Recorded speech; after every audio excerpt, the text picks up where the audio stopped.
Hello, everyone, and welcome to another episode of our special series, the MM360 Global Movement. We are calling Chatting with Slava the Jordanian. I'm your host, STJ, as some of you guys know me on Instagram, and I'm here, of course, with my one and only, my co-host, JD Yusef. Good morning, Yusef. Good morning, Dr. Slava. Thank you for having me. Yeah, of course. How are you doing this morning? Doing well. Thank you. Awesome.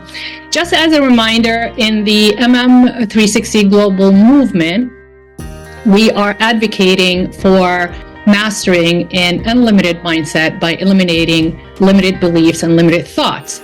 So we thought of tapping into the concept of the traditional gender role expectations and beliefs from our conservative Eastern culture.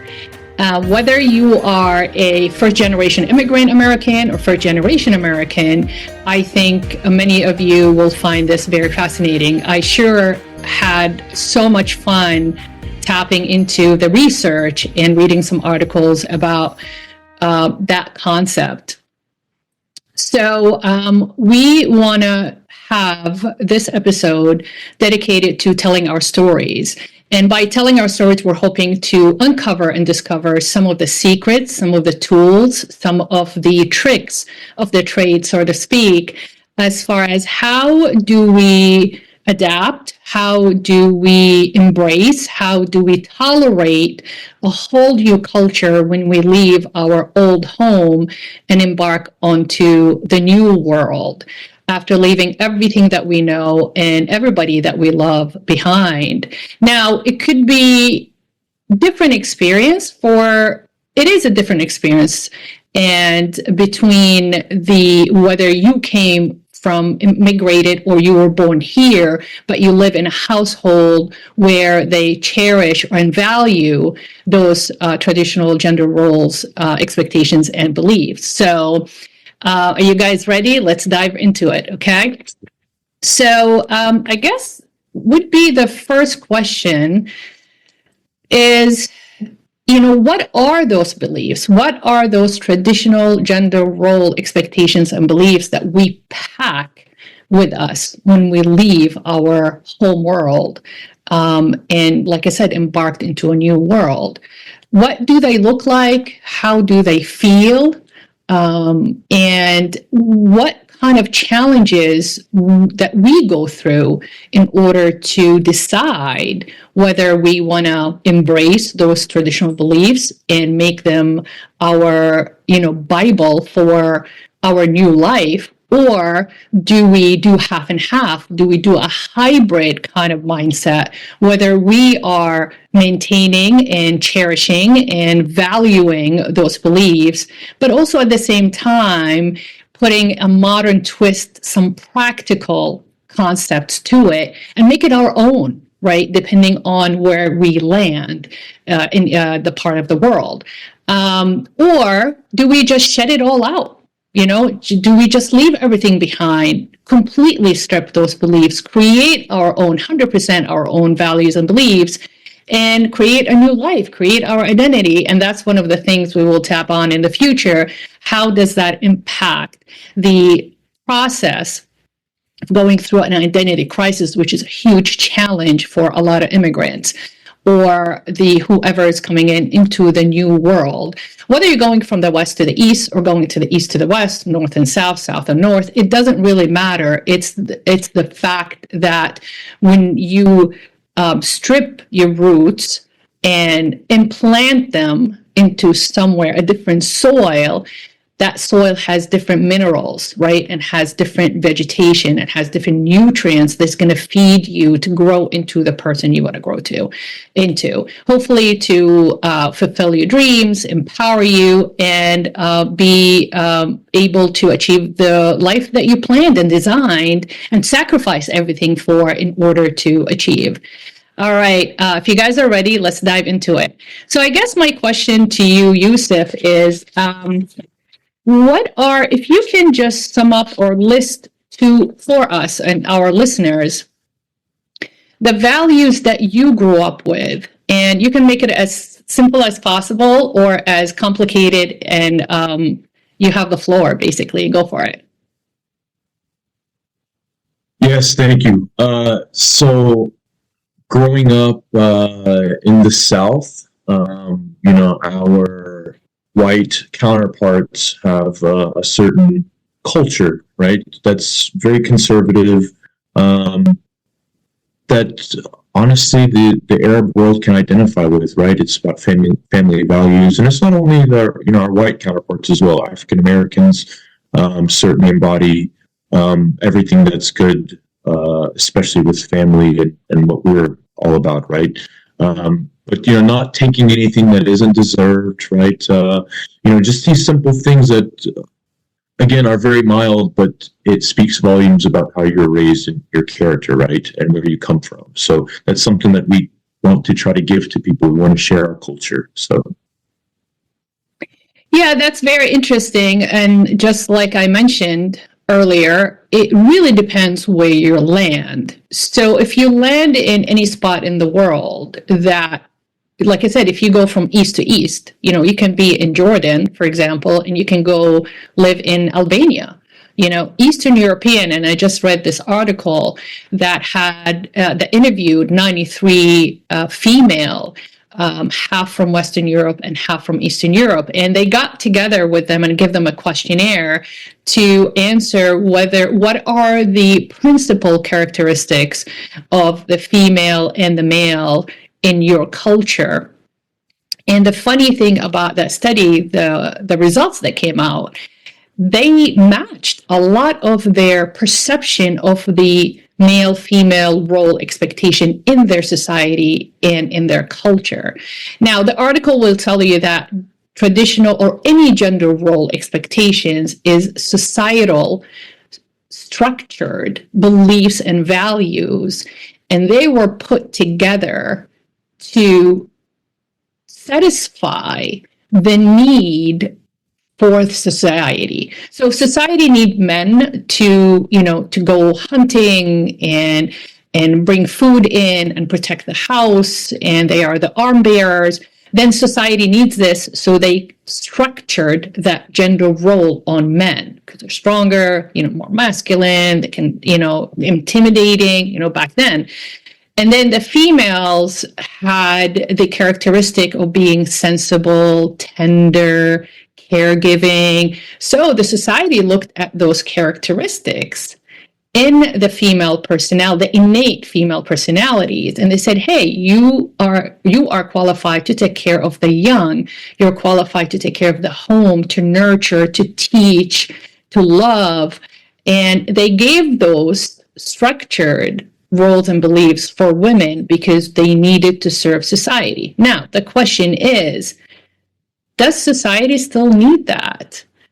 Does society need the traditional gender role expectations and beliefs to serve and to make a continuum of that service to society? That's the debate that we're going to have very, very soon. So in my world, I was born in Saudi Arabia. My family is half Palestinian, half Jordanian. So inside the internal household that I grew up in is very much very modest, traditional Jordanian household. But when I stepped out of that household because of the obligation from the royal family being, intermarried into my family. My mom's sister married a member of the royal family, so my first cousins have HRH titles. So we had to conduct ourselves in an even more stringent, more strict, more traditional way to represent the royal family.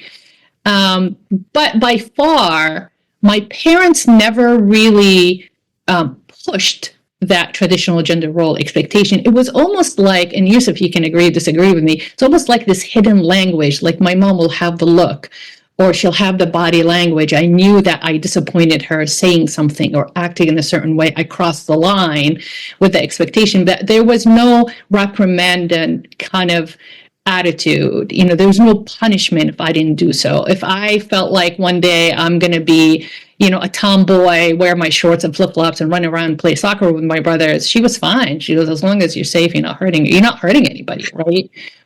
So she was fine with that. She did not punish me. It's like, no, don't wear shorts. You got to wear a dress. You're a girl. You shouldn't play soccer. She didn't care about that. But she made sure that when I stepped out of that house, I satisfied. And I met all criteria in representing their family and my family in a very favorable, desirable, fashionable, so many times, way that matches the expectation, whether the royal families. So that become part of practicing that constantly, switching the hat. That became part of my everyday personality is, okay, now I got to switch hats. I'm not Jordanian. I'm going to represent Saudi. When I'm home, I present in my Jordanian culture and tradition. The reason I am saying that, I want to go back to JD Yusef and ask you, what is the process or the story behind how you have embraced the adaptability? Because you are Joseph and you are Yusef too, right? In your community. Correct. Yeah, Correct. You have mentioned to me in private that some friends, I call you Yusuf, some friend of you call you Joseph. So can you just walk us through the mindset or when did you realize, at what age, that, hey, I have two cultures. I might end up with two values. Can you share that with us? Yes, certainly. So I guess the first time that I guess I can say I felt different, where there was a clash of cultures, was when 9/11 happened, believe it or not. Mm-hmm. As a fifth grader, right? As a fifth grader, I don't know how old you are, 10, 11, right? But I basically, for sure. I was young, right? And yeah. So I was also not old enough to understand what was happening around us, right? So long story short, I got picked off by one of the teachers who essentially sent me to the principal's office because a student said, oh, cool. Again, not understanding the gravity of what happened, right? Showing it to children. But all the attention was looked at me, and I didn't know why. I didn't say anything, right? And so immediately sent to the principals, parents got involved. That was the first time that I felt a bit different. So I guess to your second question, where does the Joseph and the Yusuf play in? It's almost like a survival mechanism. I can kind of put my guard down with some people and get deep, and others I can kind of pass, right, for, let's just say, a white Anglo-Saxon Protestant. And people's true beliefs or guards are down, when they think that they're speaking to someone like them naturally, right? So it's very, very telling, and I've seen everything on the whole spectrum. So that's very interesting because in 9/11, going back to that event, I just graduated from dental school and I was working in Maine, Gore, Maine, my first year as an associate. And that's the first thought that came to my mind. It's like, oh, crap. Here we go, because my practice last name is Abdurrahim. So that's my married name. That's my husband's last name. So of course I was nervous too. So I immediately, that belief that in order to survive this, in order to protect yourself, is keep your head down, don't talk about it. However, I did something very unconventional. The following day, we had the morning huddle at the practice, and I remember the owner, my mentor, he was traveling, and I wanted to have a moment of silence and prayer for all the souls that we have lost and the people that have survived, and pray for them. And the whole team was like, whoa, are we really talking about this? So I stood up and I said, in the spirit of the unfortunate events, let's have a minute of silence praying for all these souls. And we did. But the interesting thing, nobody talk to me about it after. Nobody mentioned it. Nobody said thank you. Nobody said we appreciate it. Nobody said, oh, I was uncomfortable with that. None of that. They were completely silent and completely impartial and neutral about it, which I appreciate that at that time, because honestly, when I did it, but that's just the maverick in me. When I did it, I thought, because I was always taught by my parents, do the right thing because it's always the right thing to do. And that is part of the pride. Speaking of beliefs, those are one of the values and the beliefs I still carry with me. So being a 30-year-old, just graduated from dental school, new appointment, new associate condition, that's my livelihood. It's like either I get fired because of that, or people are going to admire it. And it was fine. I did not get fired.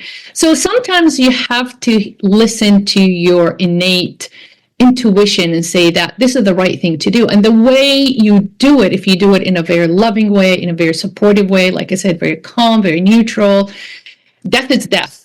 It doesn't really matter who died, right? As human and as humanitarian diplomats, that's what I call all human, they're trying to make a difference in the world, is we have the duty and we have the job, responsibility in order to honor our death, period. It doesn't matter what religion you came from. But that is one of the example that I decided not to get rid of that thought, get rid of that belief that I got to do the right thing because it's the right thing to do in considering the circumstances. So that's very, very interesting.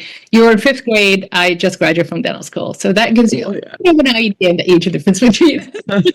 I think what's more interesting is the response, though. You kind of had a more offensive response, right? And then other people had more defensive, right? Because they were shocked and stunned, and so it's very telling. And also, if I can elaborate, I think a lot of Americans at that time were expecting to have a lot of Arabs, both Muslim and Christian, kind of speak out more, and almost like we had something to do with it. And very, very interesting, because we don't ask any of our counterparts to apologize or do anything, that happens in the world, on their behalf. So, very, very unique, because at the end of the day, we're Americans. It affected us. We're Americans. Yes. So that's absolutely true. And that's a very interesting point that you mentioned, depending where you are. So my husband, Ehab, was working with the National Semiconductor in South Portland, Maine at that time. And he came home. He was devastated, of course, and we talked about it. And he said, Slava, I was bombarded by people, engineers, project managers, knocking on his office door. It's like, are you okay? Are you okay? Is your family okay? Are you okay? So he was taken back by the level of concern and level of comforting attitudes that's coming towards him, because he didn't expect that.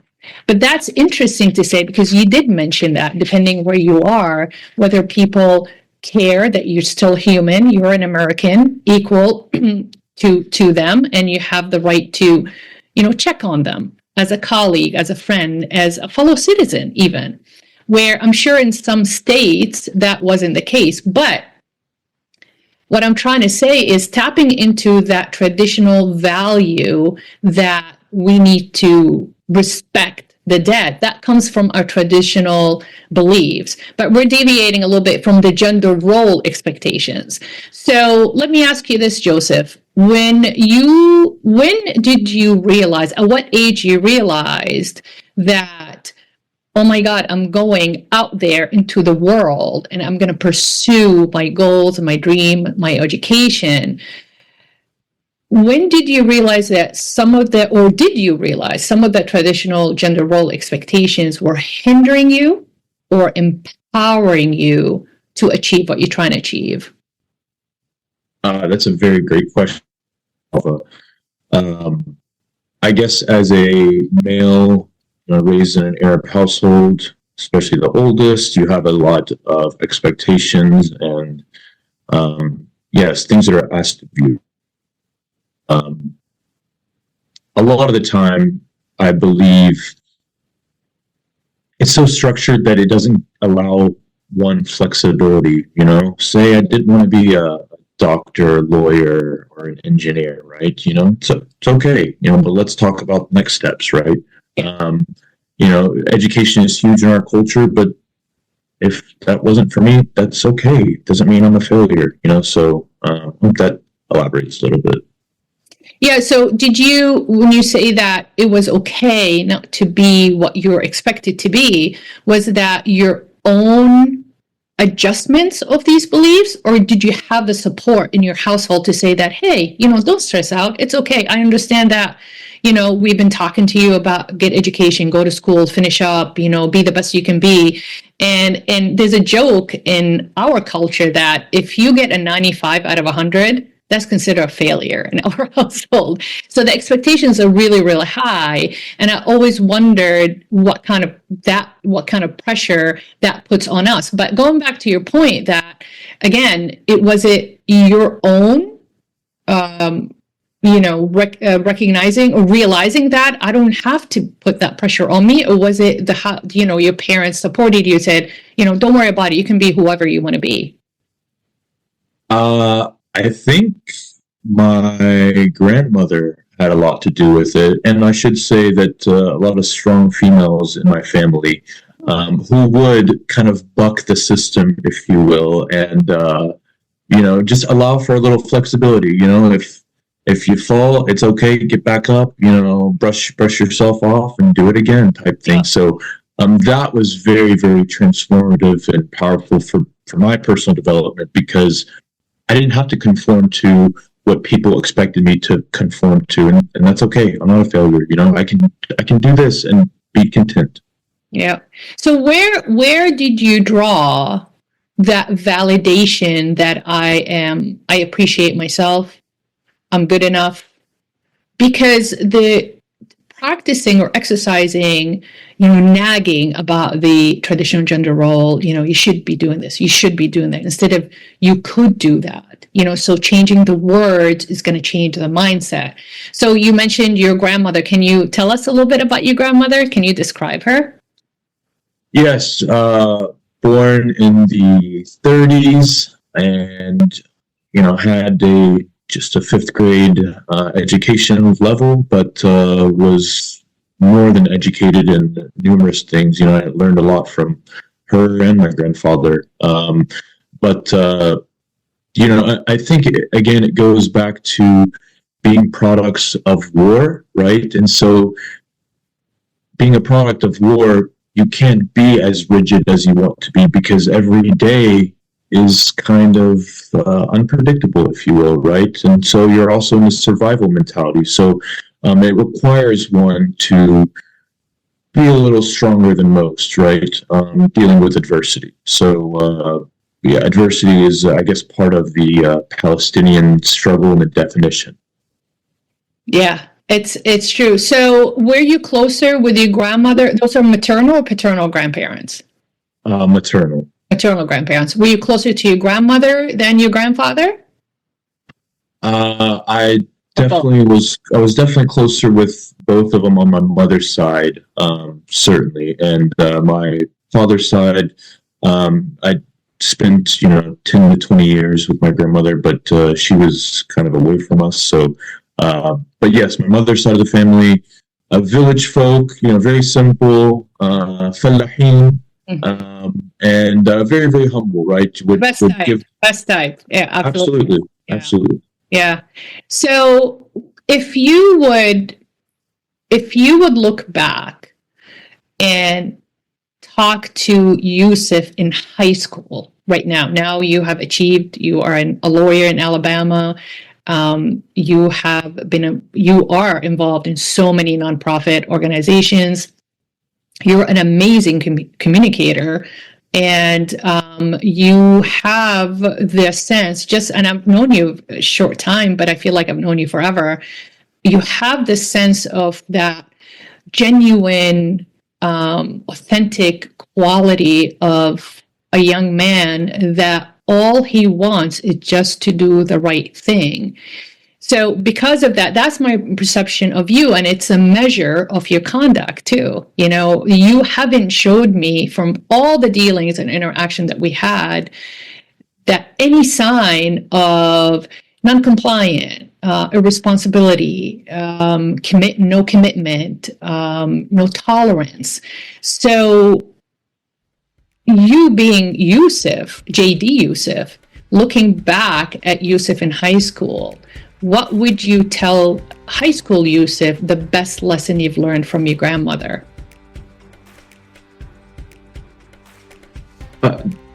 Dr. Slava, you broke up at the very end. Sorry. Now, can you tell us, or can you imagine talking to Yusef in high school? Now you are JD Yusef. What would you tell him the best lesson that you have learned from your grandmother? Thank you for that question. I suppose it's resiliency. Just continue, striving for higher. As I used to remember my grandmother saying. So just always try to be, and it's not for anybody else. Certainly we do have that showy part of our culture, right?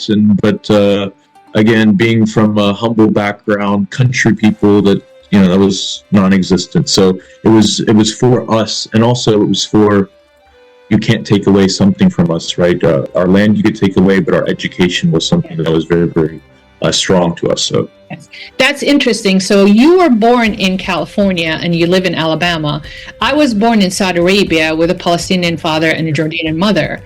And we were taught the same exact message, that my dad always drilled it in our mind that nobody can take your knowledge. They can come and take your house. You can get a divorce. You can lose your job. You can have a natural disaster, lose all your belongings. God forbid, you can lose a child, which I did. I lost my twin, a pregnancy at 13 weeks.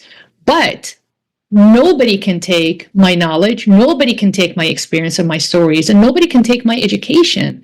So that is interesting how we both grew up across the globe, but we still learned the same lesson. And that is not a traditional gender role expectation. That's a very egalitarian way, a modern way to look at, it's unlimited mindset, basically. I can do whatever I want. My dad's like, you can, he wanted me to be a fashion designer, but I insisted on dentistry. And he gave up at some point when I insisted on it. And he said, you can do whatever you want, as long as you stay safe, stay healthy. You can do anything you want to do. So it has nothing to do with the gender role expectation, but I would say that the way I grew up was a hybrid environment, especially for a girl. Like I said, we did have the very restrictive culture being in Saudi Arabia, the covering up, women can't drive. Women, now it's of course different. Back in my time, it was very, very restricted lifestyle. Now women can drive, they have their own clubs, they go ride horseback in the desert. They can camp in the desert. They can do so many outdoor activities. That was not a case in my time. So it was very restricted lifestyle. And I wonder if my parents said that, hey, it's already restricted. We should not really push the traditional gender role expectations yet on them while we were young. And I think my dad was the biggest advocate for that. But that's really interesting how we are now. We are, and we're still sharing that kind of value. That value I would never, ever shed or get rid of. So very powerful. That leads, what do you think of that? Isn't that fascinating, though? We both were taught from two different people, two different sides of the world, the same lesson and the same thought. Yeah, and I think it just goes back to that inherent Palestinian story. We are not that much different, based upon gender, religion, even growing up in different parts of the world, right? We still try to keep our culture for a reason, because we want to share it, and it's also a guide path. It kind of helps us navigate this world. People who don't come from culture wish they had culture, right? Some people who have culture don't appreciate their culture, and I can't tell you how many times I've run into that, especially with our people here in the States, which I think it's good to have kind of a dual culture. Mhm. But yeah, I think that's a very, very important point. And I mentioned that in the beginning of that episode, that there are, in my experience going through life, I met three different categories: either very stringent on, no, I don't feel safe letting go of all my traditional values, and I'm going to teach my children the traditional gender role values and expectation because I want them to be like me. And then you have the other group that I met. I've been in this country about 37 years, that have a hybrid, a little bit of this and a little bit of that. And then the third group are completely westernized. You go to their house, it doesn't feel, there's no one speckle of any Arab traditional artifact, or even the food is different, and they adapt the Western, whether French or Italian, Portuguese kind of lifestyle. But at the same time, even meeting those people that shed all their traditional values and recreate and redesign their own values coming to the West or migrating, when you talk to them, they have a little bit of glimpse, but you have to be an Arab or Middle Eastern to actually pick up on that. They have still the essence of that traditional life still in them, which is fascinating, because you would think you can shed it and reprogram yourself and rehabilitate, but it's part of your blueprint. I don't think that we will ever be able to just erase it completely, because we grew up with it. Don't you agree? I completely agree. It's something that's a part of us, right? And I don't know, where that delineation, where you start to kind of distance yourself from it. Maybe it's second, third, fourth, but certainly as a first generation Arab American, we certainly do see things differently. And I would also add, it's not like we completely fit in back home either. We stand out, and it's similar to this country. It's almost like I'm not American enough, right? So this is also an ongoing struggle back and forth, right? Yes, that's true. And a short story to shed a light on that concept is when I never lived in Jordan. So we used to go, my dad owned a property, an apartment building, and we used to have an apartment there. He rented the rest of it. So we were playing in the yard, in the street with the kids, and some of the kids would throw rocks at us. Literally just go back to Saudi, go back to Saudi. I'm like, what are you talking about? He goes, you guys are traitors. You left your country to chase the money. Go back to Saudi, go back to Saudi. And I used to run to my mom, and actually once they got my younger brother in his head, went back to my mom. She goes, what happened? I said, these kids keep telling go back to Saudi. I don't understand. So not until I got older and realized that because of their mindset and believing in all that traditional values, you do not leave your country regardless of how your life conditions, how bad they are. It doesn't matter. You struggle with the country, you stick with the country, you're loyal to the country, you work with the country, but you don't quit on the country and leave so you can make more money somewhere else. You stay in the country, build it up, work it, pay the taxes as a service that you return back to your community. You don't just leave. Of course, these kids did not know the circumstances of my parents' life, but that's another episode. But I guess, so that's just an example of, I agree with you, Yusuf, is that's why I had the option to go back to Jordan, to go back to school and university. But when I sat down and I thought about it, I couldn't identify with Jordan. I identify with Saudi because I lived there all my life for 19 years. And when I told my dad, I don't think I can live there. I just don't, I have to, it's going to be a lot of work for me to learn the customs, tradition. Yeah, our household was Jordanian, traditional Jordanian life and family oriented, but it's different than dealing with, government, the public, the regulations, how to drive there. I never drove in my life, because back in the day, like I mentioned before, women were not allowed to drive in Saudi. So I said, you know what? I vacation in the United States. I know United States customs and lifestyle. This is exactly what I want. And that's when I chose to go back. But I guess my last question to you is, did you see the difference in the traditional gender role expectations between you and your sister, for example? How can you walk us through? Can you tell us a story behind how I know she's not there to defend herself nor to make a statement, but as a brother, viewing that from the inside out, did you view any pressure on her compared to you and your brother? Yes, certainly. She, I would argue, probably had a little more pressure on her. Being a female and also parents wanting her close to home. Yet she was brilliant and could go anywhere she wanted in the world, right? There was that constant back and forth, that struggle where, I will say this, and I think it's appropriate.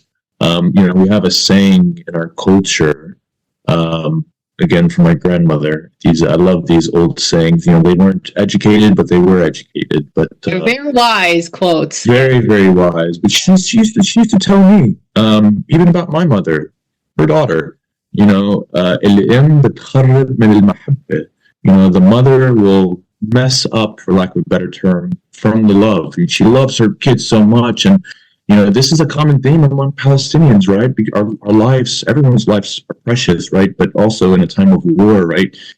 We don't know what's happening, what to expect. So that being said, this love and you want to protect, could ultimately hurt the child at the end of the day, right? It's hurt them in the way of not maybe physical, but inhibit them, in their growth, their development. So, but yeah, I will say she probably had it a lot difficult than we did. Certainly, very proud of her. Yeah, she's a doctor right now. So, she's a physician. She is a PhD. Oh, in what? Do you mind me asking? Political science and socioeconomics. Good for her. See, good for her. That's awesome. And that's what the Western world calls tough love. But I agree with you that saying, I heard it from my own grandmother, my paternal grandmother, because she used to make that comment when she observed how my mother treated the boys, the boys, you're going to make them proud, and this and that. And she used to tell her, just ease out. It's okay. It's okay. And she's a lot more traditional, Nebuchadnezzar, with the whole, she looked like a little babushka, like an Eastern European grandmother with the little scarf, and she has her cigarette. Just complains about life. And that her story is very tragedy, how she ended up getting married, speaking of traditional gender role expectation pressures, and how she ended up exiting the world. It's a very, very sad story, but it will be a different episode. And with time, I would definitely share that with you guys. But that's really interesting. And it sheds some light to how parents, and I agree with you, Yusef, depending on the circumstances that you actually extracted yourself out of, it will determine whether you want to really put the pressure on the traditional gender role expectations and value. And I believe now I am 55-year-old and as an adult and a professional, and I met thousands and thousands of parents through my 25 years of practice. And my observational data is telling me that some parents will pressure the kids in a sense of it's a technique of protection. Because think about it, if you can protect your children by surrounding them with those boundaries, traditional gender role expectation, don't cross a line, you're a boy, you're a girl, this and that, this is expected of you, that you're going to be responsible, that's a pressure on you to achieve so and so. They believe, especially if those parents never finish high school, for example, back home, because they had to flee war zone, conflict, starvation, famine, and to look into a different parts of the world in order to survive and have a better life. But it can be used as a protective shell around your children in order for, okay, I know they're safe because they know the expectations. Where other parents think that, oh, that's not the way to protect my child. I want to teach my child that there is unlimited, right, possibilities for them, because I want them to be free of what I had to deal with, what I had to live with. So that's interesting that my grandmother, who's very conservative, never even been to high school. I think she quit at sixth grade, if I'm not mistaken, because she had to get married at age 14, 15 to her first cousin, my grandfather, while she was in love with the neighborhood boy. And she threatened her father to take her own life if he does not give his blessings for the neighborhood boy. So her dad looked at her. She locked herself in the bathroom and she goes, if you don't allow me to marry him, I'm going to take my own life. He said, fine, I have 5 other girls to marry off.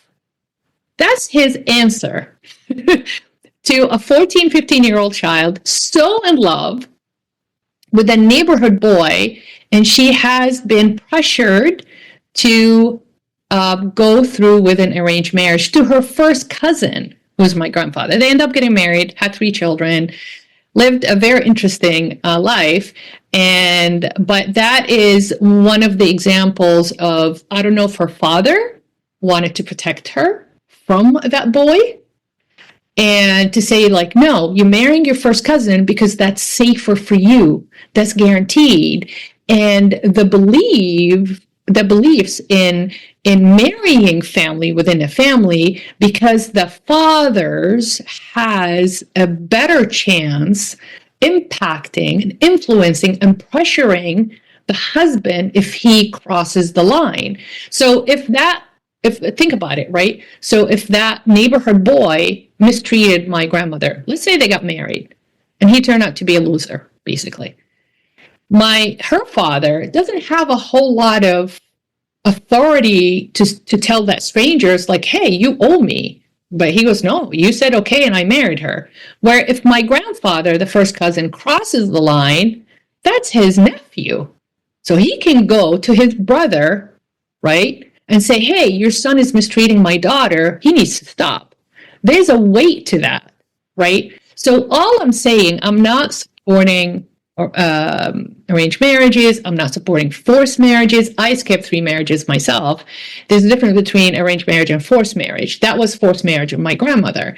But I can sort of understand where her father was coming from. In order to protect his daughter's rights, it will be a lot easier to manipulate and control and manage his nephew than some stranger.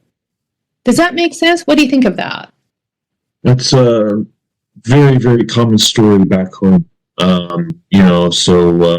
Again, going back to that safety, going back to our people just trying to think 1 to 2 steps ahead, which is, again, very much us.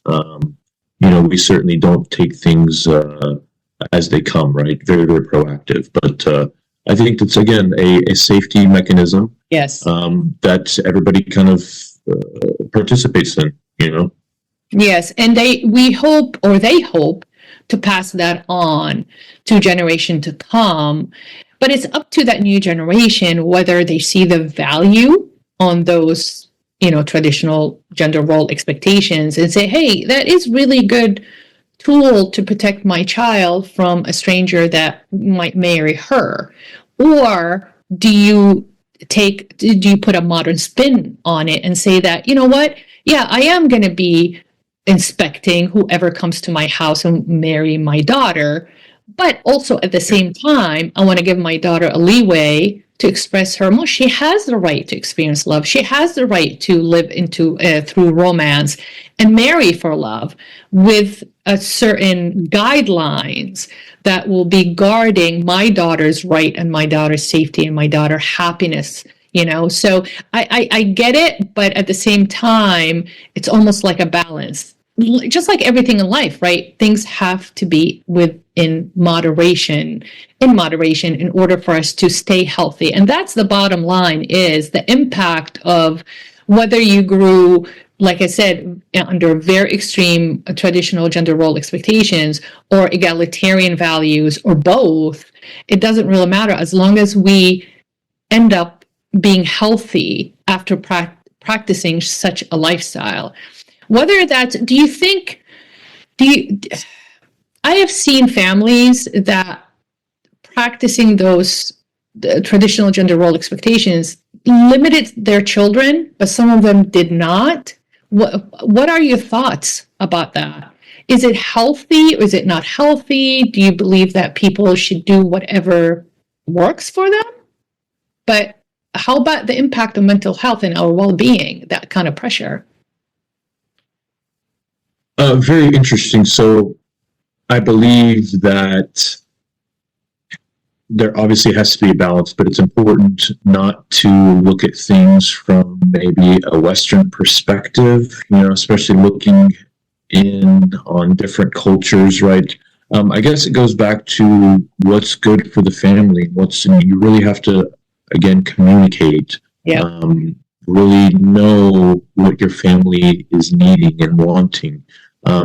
Very, very difficult and more challenging, I would argue, once you're coming as an immigrant, because now you're exposing your family, your children to a new environment, new people, new culture. And a lot of those needs don't get fulfilled towards the family because the mother and father are trying to survive. They're trying to learn, right? And so the kids are young and they have to kind of fend for themselves. So very, very unique dynamic. Yes, indeed it is. And honestly, I am not sure. There's no cookie cutter for everybody. And I'm not, the message that we're sending out, we're not saying you strip all your, traditional values. But like Yusef said, maybe you can redesign them. First of all, I teach that you have to heal from the pressure. If that had an impact on your mindset and your mental health, you need to heal. You need to pick a healing mentor or healing coach, heal from that. Then design your own values, right? Whether you want a hybrid, whether you want to pull out of the traditional values and create your own. It's like, no, I'm going to keep that. Because remember, as you design your new values, your mind and your emotions are going to go through the panic, the guilt, the feeling of betrayal, oh my God, these are my roots. How can I neglect it? How can I change it? Am I going to be my own person? How about again, the traditional tribal connection that we talked about and we're going to continue to talk about in our culture. So, and then transform. That's the last step. So heal, design, then transform. And I had to go through that process myself at age 53. For half a century, I've been walking the line of those values and those are traditions. Yeah, I escaped 3 arranged marriages. I don't know how and why, but I know why, because I want to pursue my career, and I didn't want to be tied up with that. And after the story of my grandmother, it's like, no, I'm just became a stigma to me. I would have been very, very well off, very, very comfortable, very prominent, very affluent life, but that wasn't enough for me. Do you know what I'm saying? And that's when you decide to say that, hey, I'm going to split on my own, do my own thing. But I did tap into all these values and you thought as a guide. And I felt that if I needed protection, I definitely pulled out of those old-fashioned traditional values and beliefs. Did it limit me? In some ways, yeah, it did. In some circumstances, yeah, they did. But I felt in my case, my experience, it protected me and helped me stay focused to stay on my path in order to achieve what I needed to achieve. Did it empower me? In certain circumstances, yes, it did. And so I agree with Yusuf, you have to pick and choose when to use it. It's like different gears shifting on the car. Now, I want to accelerate, I need that gear. I need to slow down, I need to push into that gear. Do you agree? What do you think of that? I agree with everything that you just said. I think you hit the nail on the head. And hearing your experience, again, all the different circumstances, different person, different gender. I can relate to a lot of it, right? So I think it just goes back to the essence of a similar struggle and story that we kind of all have as children of a diaspora, right? Yes, absolutely. All right, so we are reaching to the end of the hour. I want to thank all our listeners for joining in. Please like and share, and it's going to be on the all the podcast platforms, and plus on the MM360 Global Movement YouTube channel. Those episodes will be uploaded if there's a certain schedule for them. And I hope, like I said, you guys have enjoyed this. And if you have any comments or any questions, please let us know. This will not happen without you, without our listeners. And we will continue to share our stories in order to uncover and discover all the secrets and all the tools for us to master an unlimited mindset by eliminating limited belief. Thank you so much and have a great day. Thank you, Yusef. Thank you, Dr. Slava. Bye for now. Bye.